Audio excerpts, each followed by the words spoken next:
האם זה באמת סגולה בדוקה? הסגולה ללמוד בזה?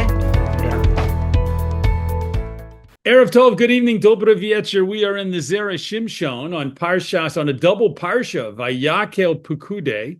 We're going to look at Parshas Pikudei, and we're going to look at Os Beis, or Drush Beis, section number 2.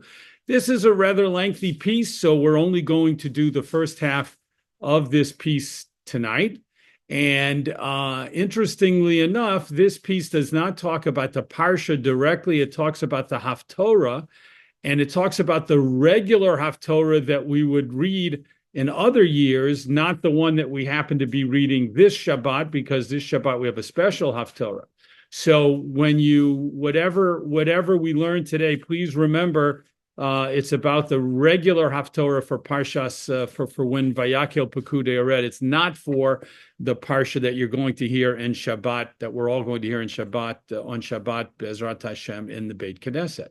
Okay, with that introduction, let's get right into the Zera Shimshon. So the Haftorah that is normally read discusses the building of the Beis HaMikdash, which fits perfectly, of course, with the subject matter of the parsha, talking about the construction of the Mishkan, which we've been talking about since we read Parshas Truma.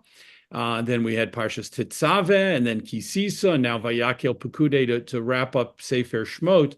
So the topic matter will have to do with the building of the Beis HaMikdash, and here we begin with the Yalkut Shimoni brought down in the Zera Shimshon.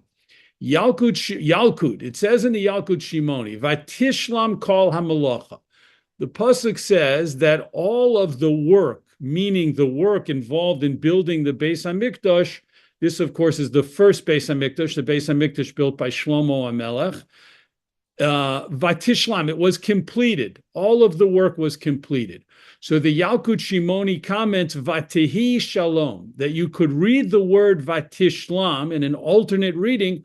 You could read it Vatihi Shalom, and there was peace. So not just was the work completed, but there was peace. What does that mean? What does that alternate, that variant reading teach us? Melamed, it teaches us Shekol ha'umonim shehayu bonim bo lo meis echad mehem. All of the workers who worked on building the first Beis HaMikdash during the time they were working, which of course was a project that took many years, not a single one of them died. More amazingly, v'lo chola echad mehem, not a single one of them became ill. V'lo nishbar magrofis v'lo kardom. We're going to get each one of these will be even more amazing.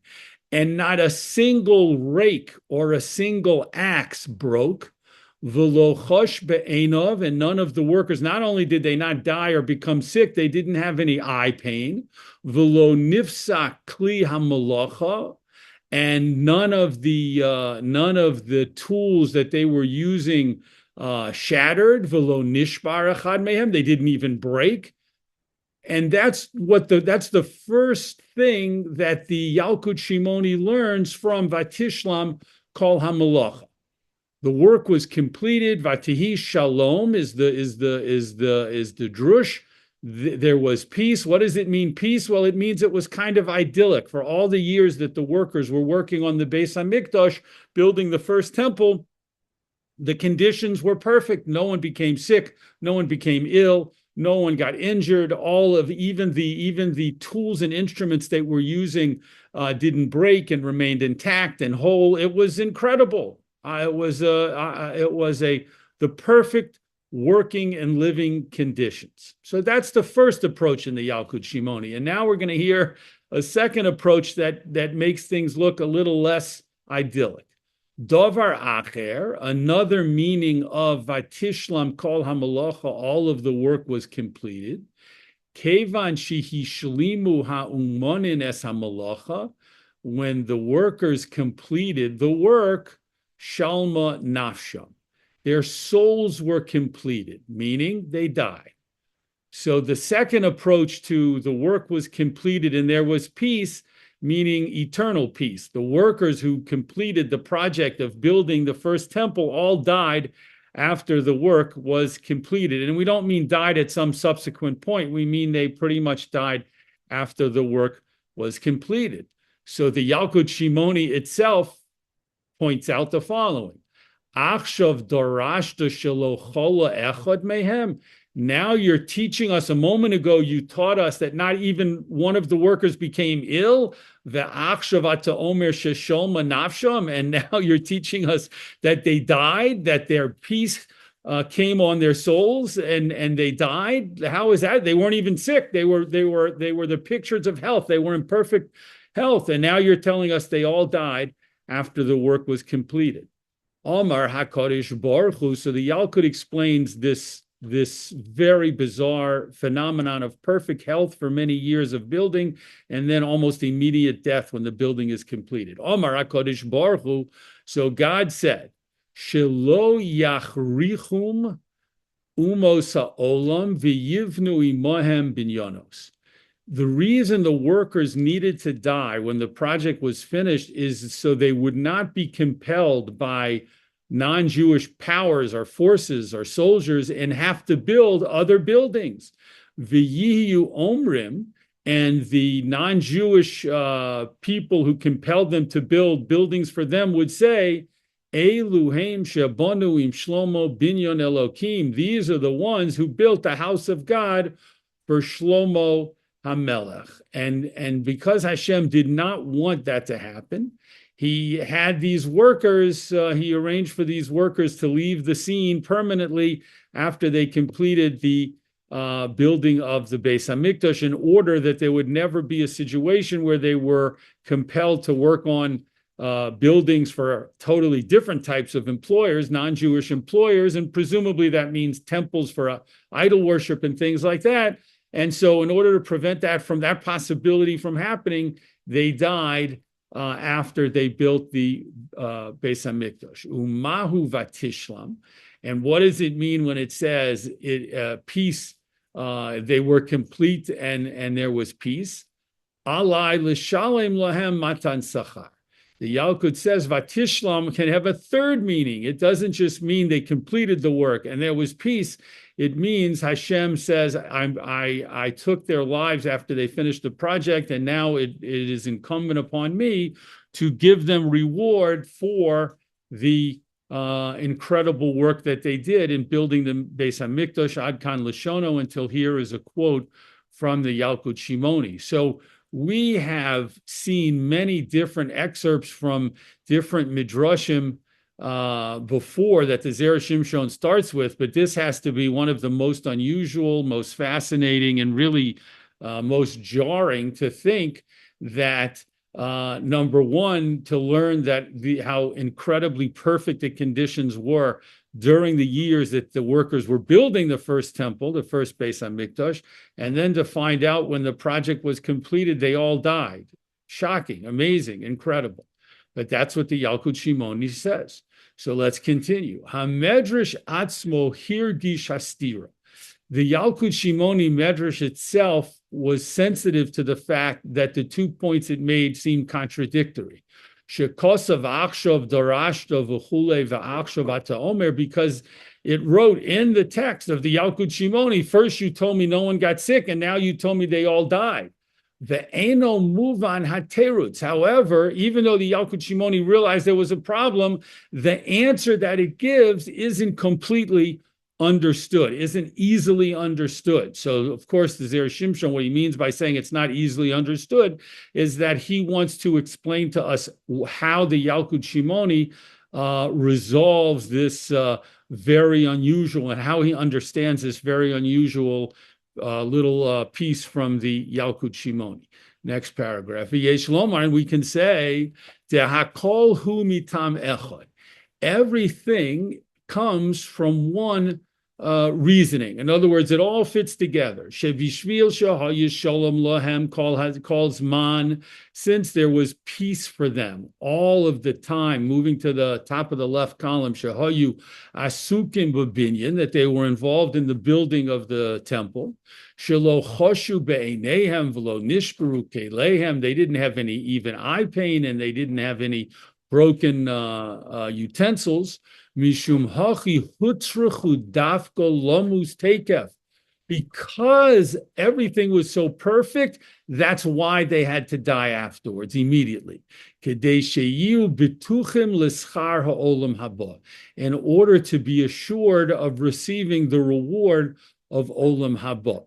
Now let's pause, because the Zera Shimshon is going to continue and explain in much more detail what he just said, but the basic approach that he wants to take, he just put it out there for us. He's saying, don't view this piece in the Yalkut Shimoni as two totally different ideas that contradict each other. That's only how we see it at first glance, our first reading. But actually, the two things fit perfectly together. They're seamless. Why? And here's the concept again. He hasn't yet explained it yet, but here's the concept. The concept is, it's precisely because of the first statement in Yalkut Shimoni that they worked under idyllic conditions for all the years that they were building, and everything was so perfect with no illness, no pain, no suffering, no broken utensils. It's precisely because of that it was necessary for them to pass away from this world, to leave this world right after the project was finished. And why was it necessary? In order for them to receive a full sechar, a full spiritual reward in the next world. Why is that the case? We don't yet know, but that's the approach. That's the Zera Shimshon's way of understanding the Yalkut Shimoni. Now he's going to give us more details. Next paragraph. So Chazal say in the third chapter of Maseches Arachin, Amrinon, we say, Tana debei Rabbi Yishmael. It was taught in the yeshiva of Rabbi Yishmael. Kol she'ovru alav arbayim yom below yisurin. Every individual, or any individual who experiences 40 days in this world below yisurin, without any kind of suffering, without any kind of problems, kibel olamo bechayov. He has received the world to come during his lifetime in this world. Uperish Rashi explains, kibel olamo, what does it mean he received his world? Ve'ein lo chelek la'olam haba. He doesn't have any remaining reward in the next world. He received it in this world. Staggering statement. But the Gemara continues, B'ma'arava amrinon, in Ma'arava, in the west, meaning in Eretz Yisrael, and Bavel, they referred to Eretz Yisrael as Ma'arava, in the west, because of course Eretz Yisrael is west of Babylonia. B'ma'arava amrinon, in the west, they used to say, Por onus mizdamenes lo. Punishments are being prepared for this person. Ad kan Lashono, until here's a quote from the Gemara in Arachin. But let's make sure we understand. This is a machlokas. This is an argument. This is two opinions being debated. The first opinion from the house from Debei Rabbi Yishmael was that a person who goes through 40 days without the slightest bit of suffering or pain or trouble or tribulation, that person has used up his olam haba. And then in Eretz Yisrael, they said, no, he hasn't used up his olam haba, but he needs to realize that things were perfect for 40 days, and now a whole lot of bad things have been stored up to happen to this individual. However, he didn't lose his olam haba. So two different approaches to that. Just as a complete aside, sometimes we wonder when we go through a day or some time or a few days with troubles or problems or tribulations, it's good to think of this Gemara. This is a very good Gemara to think of, because it's telling us if you're going through a time period with no trouble, no stress, no problems at all, that might not be so good in the end. So if you have little troubles, little issues, little problems, it's good to kind of keep that in perspective.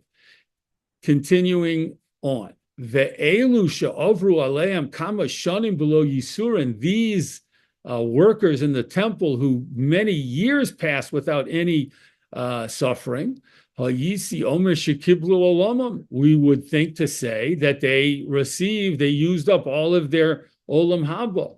Lachein, therefore, ma'asa hakadosh baruch hu, what did God do? Hey misam tekef. He killed them. He had them die immediately after the project. Kisvaras b'nei Ma'arava, according to the viewpoint of the people of Eretz Yisrael. Delo svira lehu kibel olamo. They are not of the opinion that a person who goes a long time without any problems has used up all of his reward in the next world. Ela shepuranus misdamenes lo. Rather, a big punishment is coming to such a person. And that's exactly what happened. They had all those years of no problems whatsoever, not in the slightest problems, and then they died. And this made it known to everyone that they did not lose their reward in the next world. They actually were fully guaranteed to receive their reward, in the next world. So at this point, again, the Zera Shimshon has explained to us how it is that the two parts of the Yalkut Shimoni, which seem so different and contradictory and hard to put together, actually fit together and need one another in order to understand, in order to have all those years without any problems. Then these workers needed their lives to end so that they would be assured of their reward in Olam Haba, which again, the assumption is the most important thing. That's the assumption of Chazal and the assumption of the author. Ella, bottom paragraph to Kosha, we have a problem. Heichi Amrina B'Perek Gimel Diyuma. How are we to understand what it says in the third chapter of Maseches Yuma? This is a statement in the Mishnah in the third parak. Ve'elu l'genai. The Mishnah says, these people, the Mishnah first talked about certain people who are remembered for the good, and then it said, and these people coming up are remembered l'genai, for disgrace, for something bad. Shel Beis Garmu, the family of Beis Garmu, the house of Garmu, lo rotzu lelamed al maaseh lechem hapanim. Why are they remembered in a disgraceful way? Because they refused to teach people how to make the lechem hapanim, the showbread that was used in the Beis Hamikdash. So there was a very, very specific skill involved in how to make the lechem hapanim, the bread that was placed each week on the shulchan in the Beis Hamikdash. It was not your average bread. You needed special training to do it.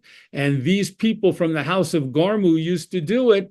And of course, others wanted to learn how to do it. And the Rabbanim thought it would be good for other people to know how to do it. They didn't want the skill to be lost. But the people of Beis Garmu, the family of Beis Garmu, refused to teach anyone else. And that certainly made it possible that the skill would be lost. And therefore, the Mishnah says they are remembered unfavorably because of that. Continuing. Shel Beis Avtinas, and also we remember with disfavor the people of the house of Avtinas, Lo Rotzu Lelamed Al Masa HaKetores. They did not wish to teach about the special way to make the incense in the Beis Hamikdash. The incense wasn't your average run-of-the-mill incense that anyone could make.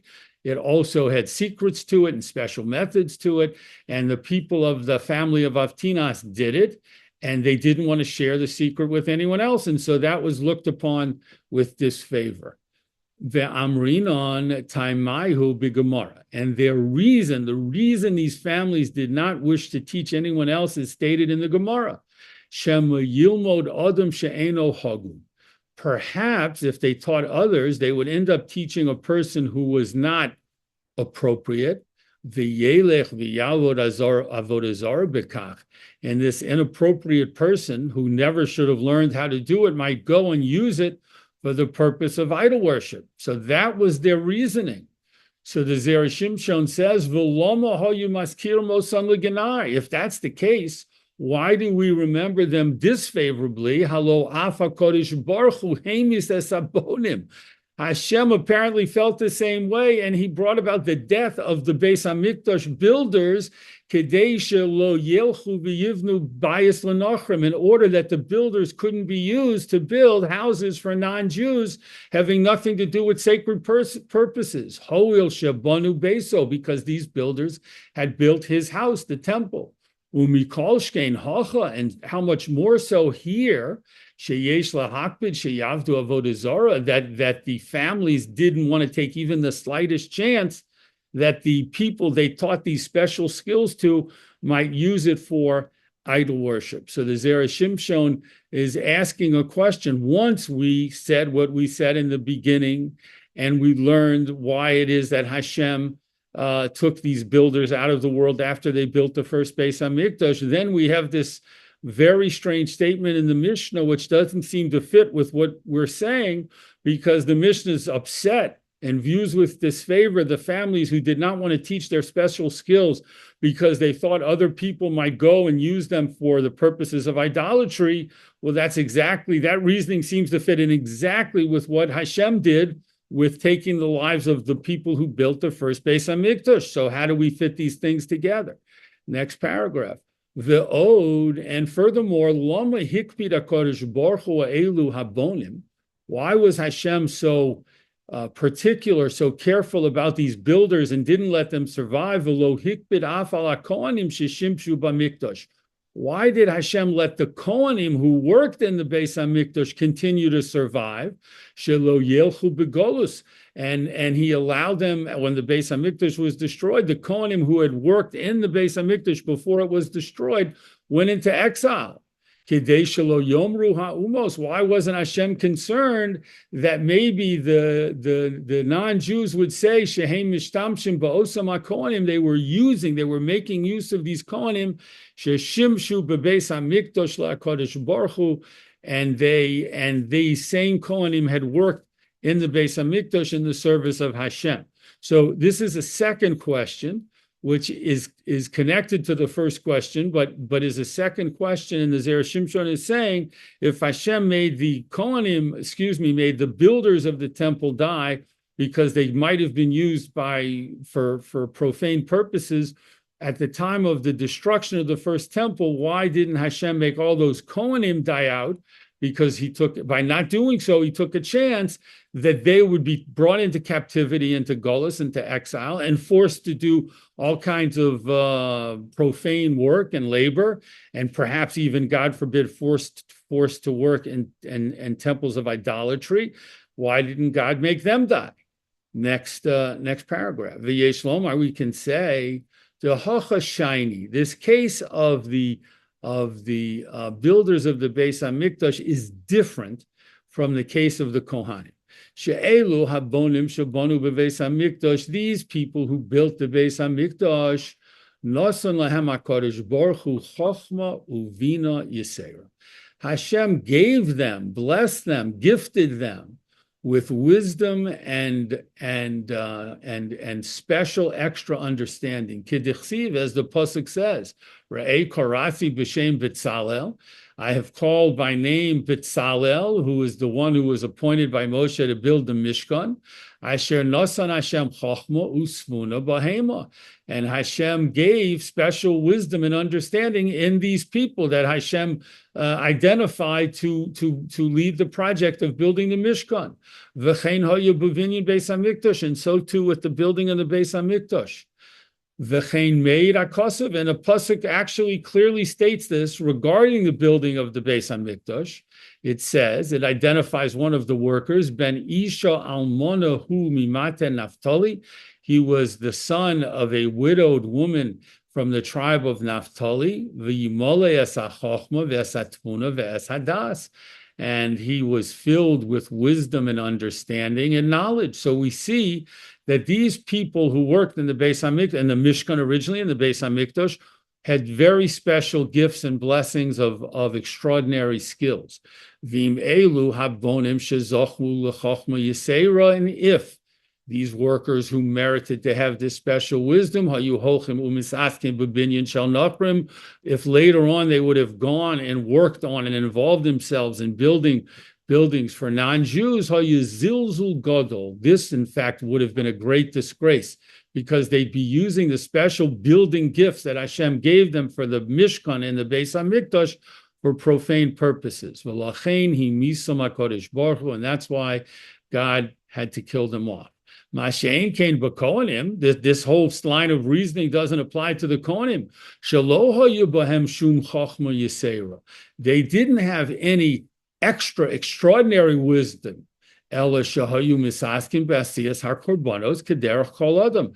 They were involved in the performance of the sacrifices like any particular person could learn how to do. A Kohen was trained to do what he needed to do with the korbanos, but he wasn't given special gifts of knowledge and understanding similar to the builders of the Mishkan and the Beis HaMikdash, v'leka zilusa, and therefore there's no particular terrible disgrace if the Kohanim would go and be forced to do projects that were inappropriate after the destruction of the temple.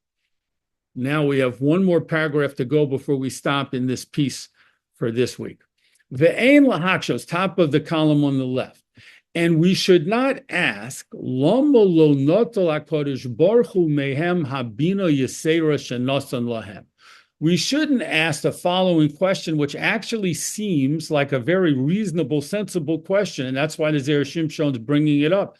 The following question might occur to us. Why, instead of killing the builders, why didn't Hashem simply remove from them this gift of extra knowledge and understanding? Wouldn't that be a better solution? Take the extra knowledge, understanding, and wisdom away from them and let them live. Below Yemisem, and then he wouldn't have to kill them. Shaharei Kaimulon, the reason that that's not a good question is because we hold Kevon Sha'Allah Lo Yered. Once a person is raised up, we do not bring that person down.